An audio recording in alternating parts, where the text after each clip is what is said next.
আলাইকুম ওয়া রাহমাতুল্লাহি ওয়া বারাকাতুহু। আজকের এই ভিডিওতে আমি যে টপিক নিয়ে আলোচনা করব সেটি হচ্ছে সপ্তম শ্রেণীর ইসলাম ও নৈতিক শিক্ষা বিষয়ের প্রথম অধ্যায় আকাইদের পাঠ 5 ইমানে মুফাসসাল নিয়ে বিস্তারিত আলোচনা করব ইনশাআল্লাহ। এখন প্রথমে আসি ইমানে মুফাসসাল কি? ইমানে মুফাসসাল শব্দটি আরবি। ইমানে মুফাসসাল শব্দটি আরবি এবং এর অর্থ হচ্ছে বিস্তারিত বিশ্বাস। ইমান শব্দের অর্থ হচ্ছে বিশ্বাস এবং মুফাসসাল শব্দের অর্থ হচ্ছে বিস্তারিত। এখন এই দুইটা শব্দের সমন্বয়ে যে অর্থটা আসে সেটা হচ্ছে বিস্তারিত বিশ্বাস। এখন সেই বিস্তারিত বিশ্বাস কি? বিস্তারিত বিশ্বাস হচ্ছে ইসলামের প্রতি বিস্তারিত রূপে বিশ্বাস করাকে ইমানে মুফাসসাল বলা হয়। তো তোমরা যখন ক্লাস 6 ছিল তখন তোমরা ইমানে মুজমাল সম্পর্কে জেনেছো, যেখানে শুধুমাত্র আল্লাহ তাআলার গুণাবলী নিয়ে আলোচনা করা হয়েছিল। কিন্তু এইখানে এই ইমানে মুফাসসালে ইসলামে যেসব বিষয়ে বিশ্বাস করা দরকার সেই সকল বিষয়ে ইমানে মুফাসসালের মাধ্যমে এখানে বলে দেওয়া হয়েছে। এখন আসি আমরা ইমানে মুফাসসাল পড়ে নেই। آمنت بالله وملائكته وكتبه ورسله واليوم الآخر والقدر خيره وشره من الله تعالى والبعث بعد الموت। এখন এটা অর্থটা একবার জেনে নিই। আমানতু বিল্লাহি, আমানতু আমি ঈমান আনলাম, বিল্লাহি আল্লাহর প্রতি, ওয়া এবং মালাইকাতিহি ফেরেশতাগণের প্রতি, ওয়া এবং কুতুবিহি কিতাব সমূহের প্রতি, ওয়া এবং রুসুলিহি রসুলগণের প্রতি, ওয়াল ইয়াউমিল আখিরি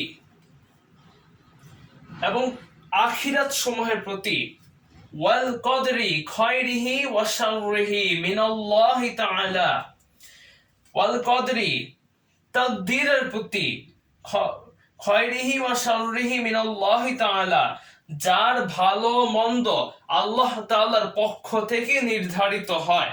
অর্থাৎ তাকদীর শব্দের অর্থ হচ্ছে ভাগ্য, এবং আমি সেই ভাগ্যকে বিশ্বাস করব যে ভাগ্য আল্লাহ তাআলার পক্ষ থেকে যার ভালো মন্দ নির্ধারিত হয়ে থাকে।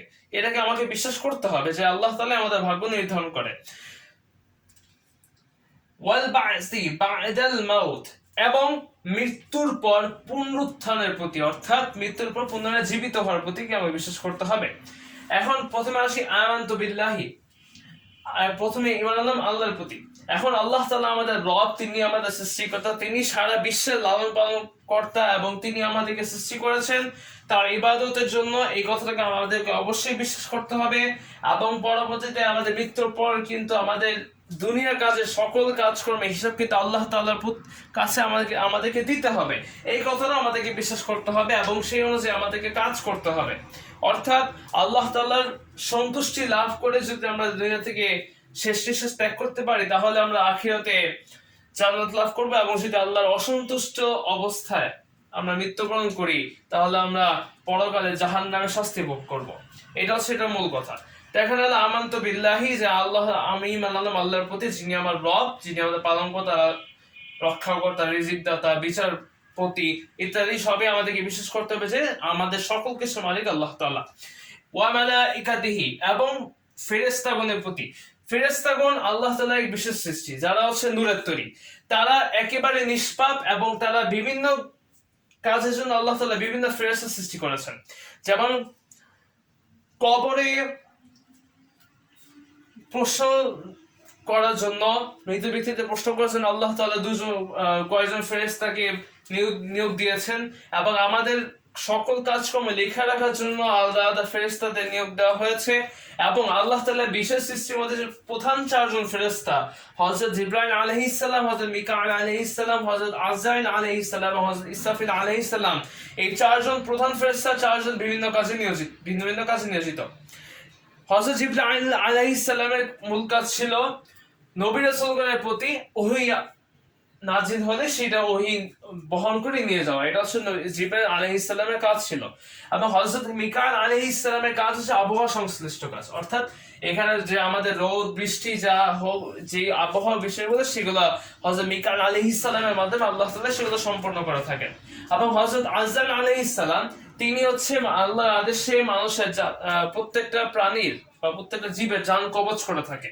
এবং হযরত ইসরাফিল আলাইহিস সালাম এখন হচ্ছে কিয়ামতের আদেশ আসলে তিনি সিংহা হাতে অবস্থায় রয়েছেন, সে যখন আল্লাহর আদেশ আসবে তখন তিনি সিংহায় ফু দিবেন, সিংহায় ফু দিলে দুনিয়া ধ্বংস হয়ে যাবে। এবং পরবর্তীতে যখন আরেকবার সিংহায় ফু দেওয়ার কথা বলবে তখন সেই সময় আবার সকল মানুষ পুনরায় জীবিত হবে এবং আল্লাহর সামনে দণ্ডায়মান হবে। এটা হচ্ছে ইসরাফিল আলাইহিস সালামের কাজ এবং এই জন্য তিনি অপেক্ষা করে আছেন যখন আল্লাহর আদেশ হবে তখন তিনি তার কাজগুলো শুরু করবেন। এটা হচ্ছে চারজন প্রধান ফেরেশতার নাম এবং তাদের মূল কাজ। এরপর আছে বা কুতুবিহি এবং কিতাব সমূহের প্রতি।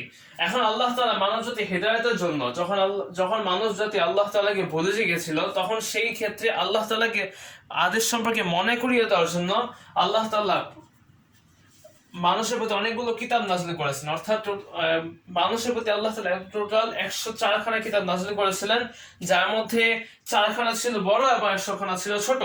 এবং এগুলা প্রত্যেকটা মানুষের হেদায়েতের জন্য কিংবা পথ প্রদর্শনের জন্য অনেক গুরুত্বপূর্ণ কিতাব ছিল। এবং এই 100 খানা সহিফা এবং 4 খানা বড় কিতাব ছিল এবং 4 খানা বড় কিতাবের নাম হলো আল কোরআন, তাওরাত, জাবুর এবং ইনজিল।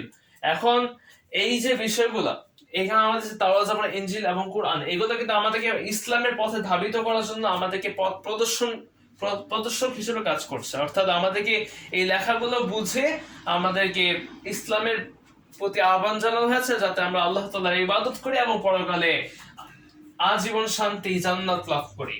এখন এই ক্ষেত্রে আরেকটা জিনিস খেয়াল করতে হবে, কিতাবে অনেক সময় অনেক কিছু বোঝার জন্য যাতে সম্পূর্ণরূপে বুঝতে পারি সেই জন্য আল্লাহ তাআলা অনেক নবী রাসূল প্রেরণ করেছেন। যেমন এখানে বলা হয়েছে ওয়া কুতুবিহি ওয়া রাসূলিহি, এবং ঈমান আনলাম রাসূলগণের প্রতি।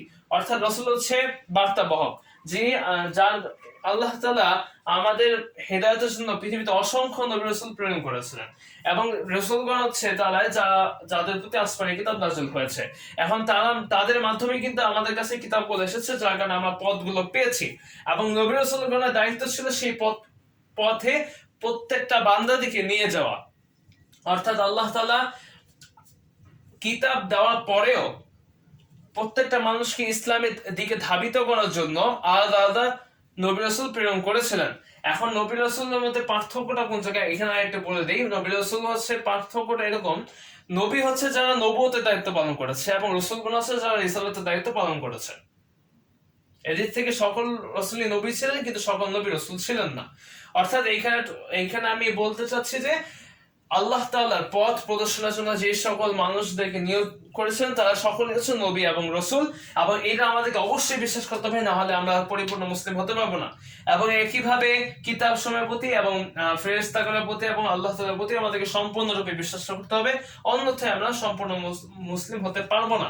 এরপর হচ্ছে ওয়াল ইয়াউমিল আখিরি, আখিরাতের প্রতি। এই দুনিয়ার জীবনে কিন্তু শেষ নয়, এই দুনিয়ার পর আরো একটি জীবন আছে যার নাম হচ্ছে আখিরাত কিংবা পরকাল। অর্থাৎ মানুষের মৃত্যুর পরবর্তী জীবনকে আখিরাত কিংবা পরকাল বলা হয়। এটা কিন্তু মানুষের মৃত্যুর পরপরই জীবনটি শুরু হয়ে যায়। পরকালে অর্থাৎ আখিরাতে দুনিয়ার কাজকর্মের হিসাব দিয়ে মানুষ তার নিজের ফলাফল লাভ করবে। অর্থাৎ দুনিয়াতে সে যদি ভালো কাজ করে থাকে তাহলে সে পরকালে হিসাব দিয়ে সে জান্নাত লাভ করবে কিংবা অথবা বিশ্বের সর্বশ্রেষ্ঠ শান্তি স্থান লাভ করবে। এবং যদি সে দুনিয়াতে খারাপ কাজ করে তাহলে সে পরকালে হিসাব দিয়ে জাহান্নামের শাস্তি ভোগ করবে। এটা হচ্ছে আখিরাতের ডেফিনিশন। এবং এইখানে আখিরাতে যে বিষয়গুলো সেটা প্রথম পর্যায়ে আছে সেটা হচ্ছে কবরের মাধ্যমে কিন্তু আখিরাত জীবনের শুরু এবং শেষ হবে জান্নাত কিংবা জাহান্নামে। বিষয়টা আশা করি তোমরা বুঝতে পেরেছো। এরপর হচ্ছে ওয়াল কদরি খায়রিহি ওয়া শাররিহি মিনাল্লাহি তাআলা।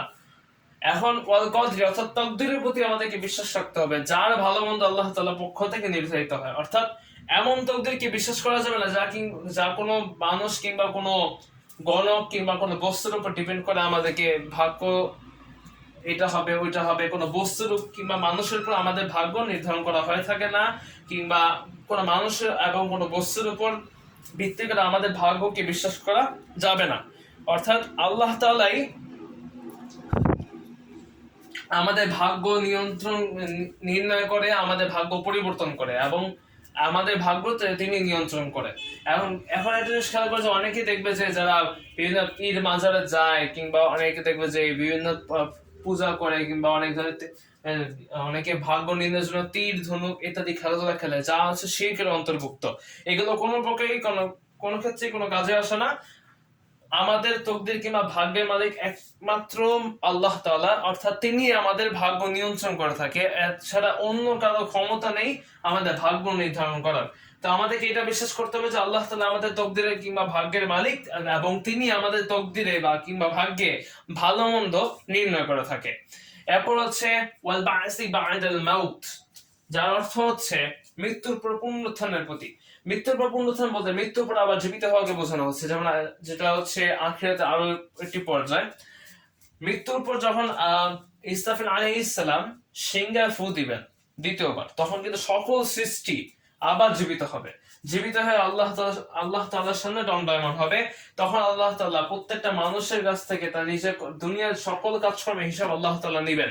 এই কারণে যে সবাইকে জীবিত করবেন, এই বিষয়টাকে বিশ্বাস করতে হবে, অন্যথায় কেউ পরিপূর্ণ মুসলিম হতে পারবে না। মোট কথা হচ্ছে, এই যে 7টি বিষয় আমি বললাম এই জায়গায়, সেই 7টি বিষয়গুলো যদি কোনো একটি বিষয়কে বিশ্বাস করে, তাহলে সে পরিপূর্ণ মুসলিম হতে পারবে না। আমি আবার অর্থগুলো বলে দিই। আমানতু বিল্লাহি, আমি ঈমান আনলাম আল্লাহর প্রতি, ওয়া মালাইকাতিহি, ফেরেশতাগণের প্রতি, ওয়া কুতুবিহি, কিতাব সমূহের প্রতি, ওয়া রাসূলিহি, রাসূলগণের প্রতি, ওয়া ইয়াউমিল আখিরি, আখিরাতের প্রতি, ওয়াল কদরি খায়রিহি ওয়া শাররিহি মিনাল্লাহি তাআলা, তকদিরের প্রতি, যার ভালো ও মন্দ আল্লাহ তাআলার পক্ষ থেকে নির্ধারিত হয়, ওয়াল বা'সি বা'দাল মাউত, এবং মৃত্যুর পর পুনরুত্থানের প্রতি, অর্থাৎ মৃত্যুর পর যে আমরা আল্লাহ তাআলার কাছে দণ্ডায়মান হব, আল্লাহ তাআলার সামনে দাঁড়িয়ে প্রত্যেকটা কাজের হিসাব দিব, সেই বিষয়গুলোকে আমাদেরকে বিশ্বাস করতে হবে। অন্যথায় কেউ পরিপূর্ণ মুসলিম হতে পারবে না। অর্থাৎ এই ইমানে মুফাসসালে যেসব বিষয় আমাদেরকে বিশ্বাস করা দরকার, সেই সকল বিষয় ইমানে মুফাসসালে বর্ণিত রয়েছে, এবং এই বিষয়গুলোকে আমাদেরকে বিশ্বাস করতে হবে, অন্যথায় কেউ পরিপূর্ণ মুসলিম হতে পারবে না।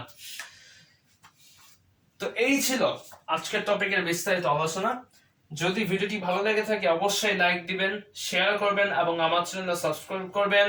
আমাদের ফেসবুক গ্রুপ রয়েছে, সেই গ্রুপে অবশ্যই জয়েন করবেন। যদি এমনকি বিভিন্ন ধরনের আপডেট পেতে আমাদের পেজ এবং গ্রুপের সাথে সংযুক্ত থাকবেন। এবং যদি ভিডিওটি কোনো প্রকার ভুল থেকে থাকে অবশ্যই ক্ষমা সুন্দর দৃষ্টিতে দেখবেন। আসসালামু আলাইকুম ওয়া রাহমাতুল্লাহি ওয়া বারাকাতুহু।